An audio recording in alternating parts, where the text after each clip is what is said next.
to your English news package with Radio and Television Tonga for the hour. Making headlines, 29-year-old man dies from a road fatality. 2 police officers convicted for assault and sentenced to 6 months imprisonment. And the police concerned with fireworks after a 15-year-old boy from Ewa was injured. We'll have these and more stories later on in the bulletin, including sports and the latest weather updates. Now for the stories in details. Police have recorded another road fatality over the weekend. The deceased is a 29-year-old man from Belihake. The Deputy Police Commissioner, David Vailea, says they received a report from Viola Hospital at around 5 a.m. yesterday about a man who was rushed in but unfortunately died at the scene. Vailea says the deceased was rushed in from Nuku'alofa after being hit by a vehicle. The vehicle sped away without stopping to help. However, another vehicle noticed the man lying dead on the road and stopped to help and rush him to the hospital. Meanwhile, no one has been arrested regarding the matter as police investigations continue. This is the 14th road fatality police have recorded for this year. Police continues to remind drivers to be cautious when driving on the road and for pedestrians to be more careful when walking on the road to prevent further tragedies. Her Majesty Queen Nanasipau visited the Zayed Haya Foundation of the United Arab Emirates. Nuku'alofa with that story.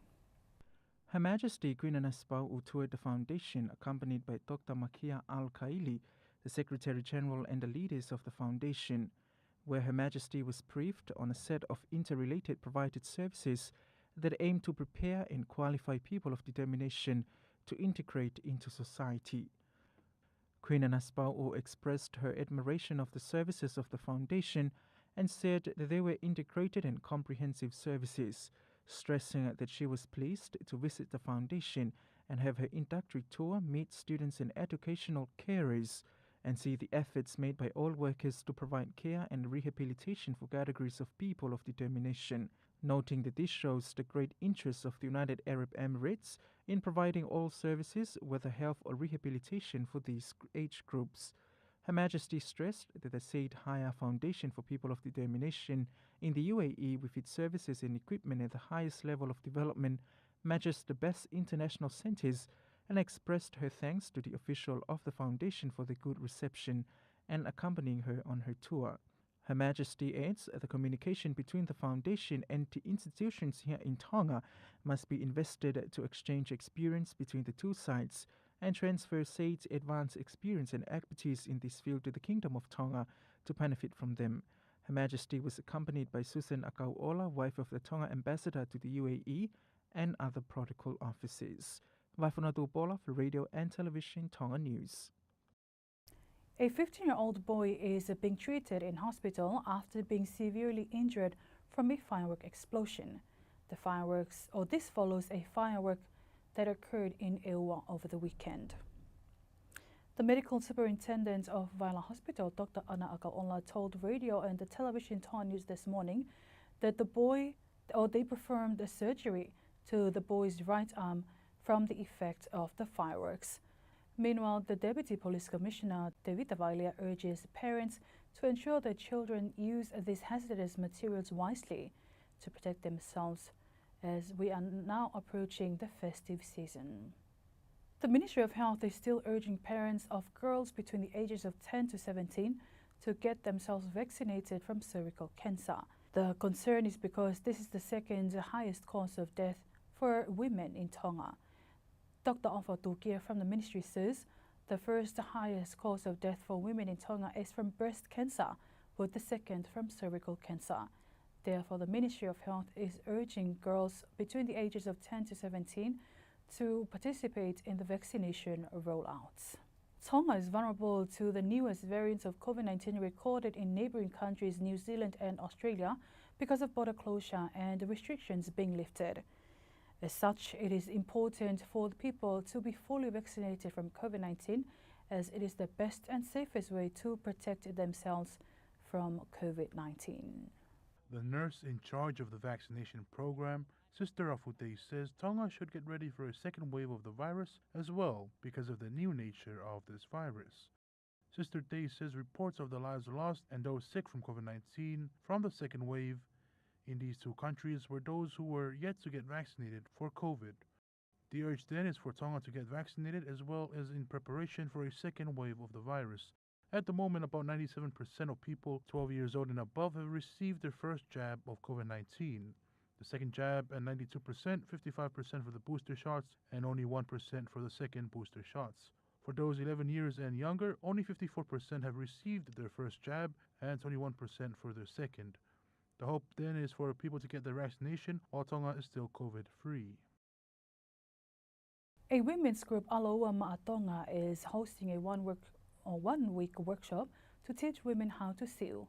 The aim of the program is to help women earn income for their families. The aim of the program is to help women earn income for their families from home by making handicrafts.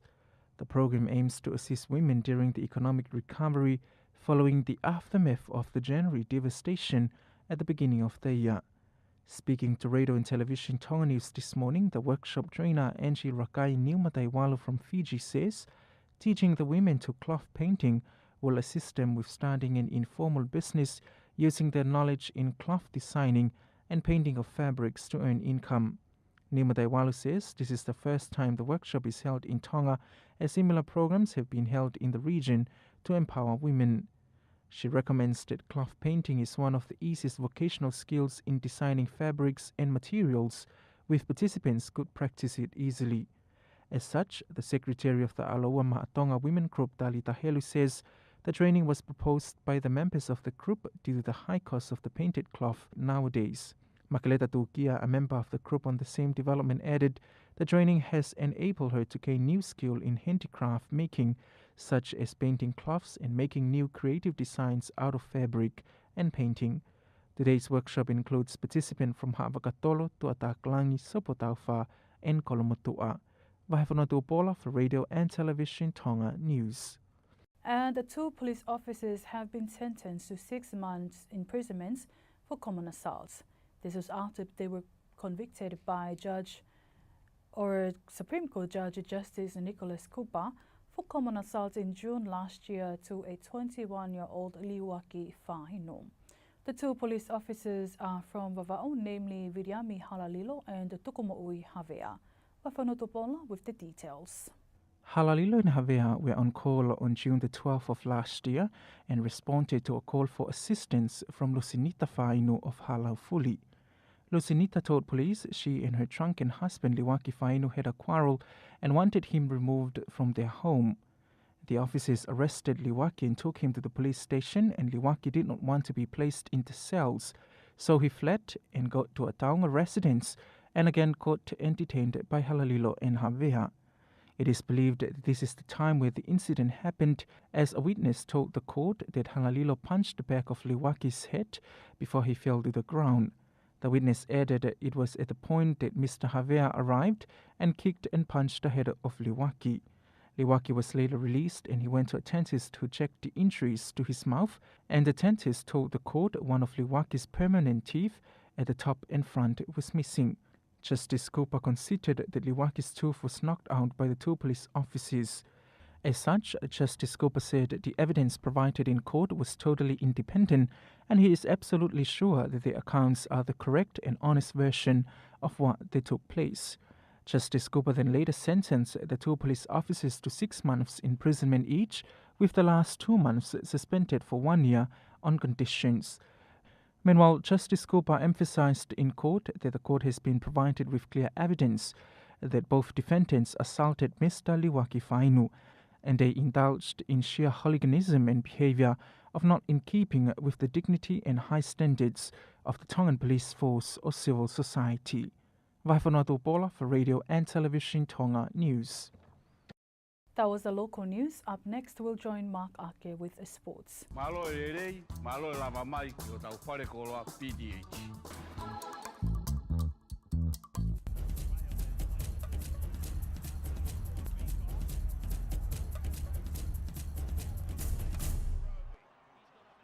To boxing, Australian boxing heavyweight champion Justice Huni is currently in the country to promote his career and connect with his Tongan roots. This is Huni's first time in Tonga.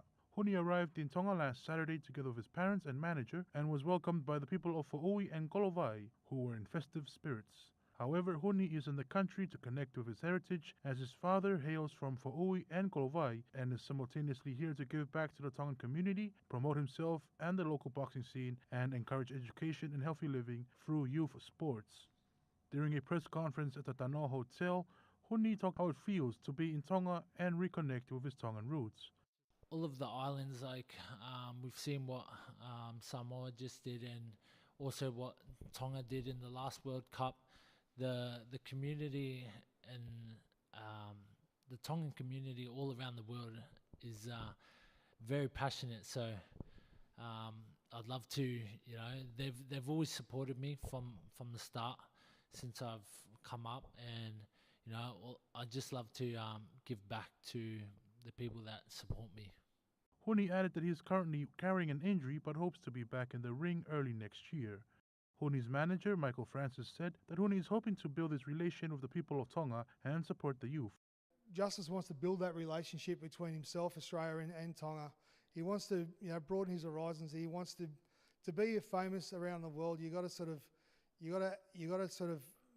target your strengths, and the strengths are come back to his island and promote himself here. In doing that, he's going to help, obviously, support the local youth population.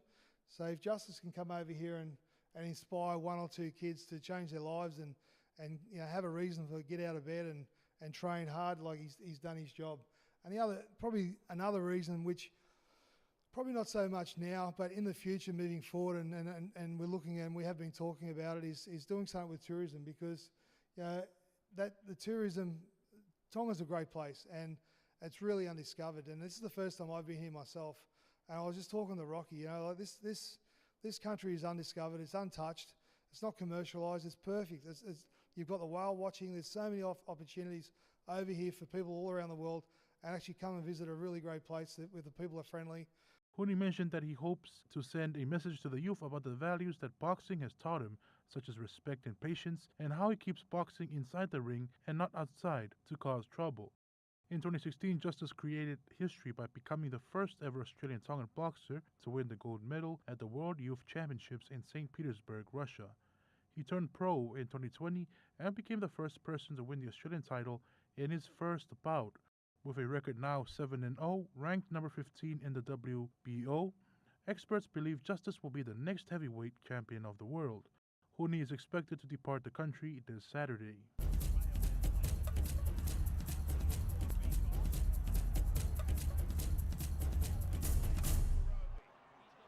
That was the sports. Now, before we part, is a final look at tonight's top stories. 29-year-old man from Pelihake dies from a road fatality over the weekend. 2 police officers convicted for assault and sentenced to 6 months imprisonment. And police concerned with fireworks after a 15-year-old boy from Eua was injured.